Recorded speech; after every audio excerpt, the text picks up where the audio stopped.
अरे अरे ए सखी है। का हो सकी? अरे बारात वरात आ गई, तनी चला दो चार गाड़ी गावल जाए। हाँ हो सकी, चला गाय जाए तो।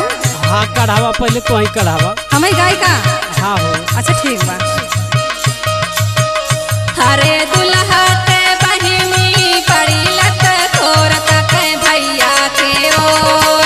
दुल्हा के बहिनी पड़ी लत तोर तक भैया के ओर। दुल्हा के बहिनी पड़ी लत तोर तक भैया के ओर। दुल्हा के बहिनी पड़ी लत तोर तक भैया के ओर। दुल्हा के बहिनी पड़ी लत तोर तक भैया के ओर। दुल्हा के बहिनी पड़ी लत तोर तक भैया के ओर। भैया के ओर मोरे भैया के ओर। भैया के ओर मोरे भैया के ओर। भैया के ओर मोरे भैया के ओर।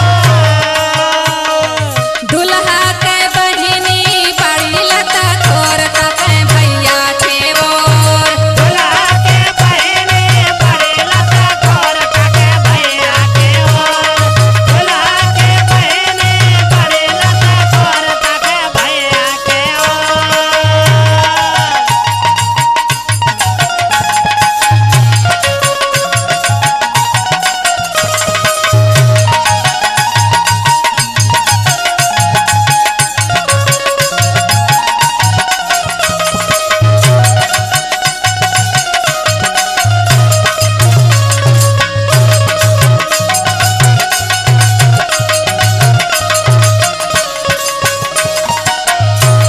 अरे ए सखी है।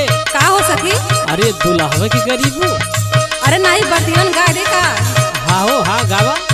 बरतियन के दीदी पड़ी लत तोर तक भैया के ओर। बरतियन के दीदी पड़ी लत तोर तक भैया के ओर। बरतियन के दीदी पड़ी लत तोर तक भैया के ओर।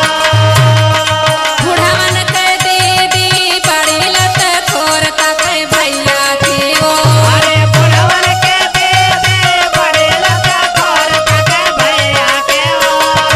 बुढ़वन के दीदी पड़ी लत तोर तक भैया के ओर।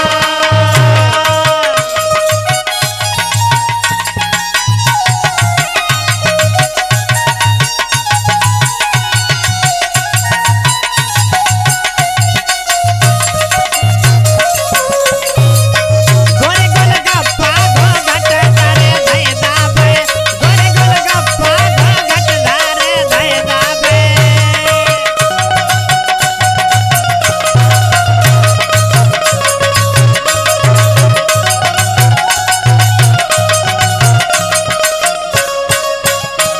अरे ए सखी, का हो सखी का। इनके गांव लौंडा ओंडा नारिन का हो।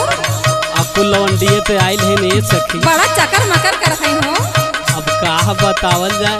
है सुना। सुनावा। लौंडा पटावे ई बरतिया में आइल बानी। बरतिया में आइल बानी। बरतिया में आइल बानी। बरतिया में आइल बानी। बरतिया में आइल बानी। चेहरा से लगे जैसे खूब गरम आइल बानी। खूब गरम आइल बानी। खूब गरम। खूब गरम आइल बानी। खूब गरम आइल बानी। लौंडा पटावे ई बरतिया में आइल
अरे बहुत हो गेल हो। अरे नाही बहन कुल बाकी बा। बाकी बा? हाँ हो सुना। अरे तो वो सुना दे आज। छोटका के ताके कब बड़का के ताके। छोटका के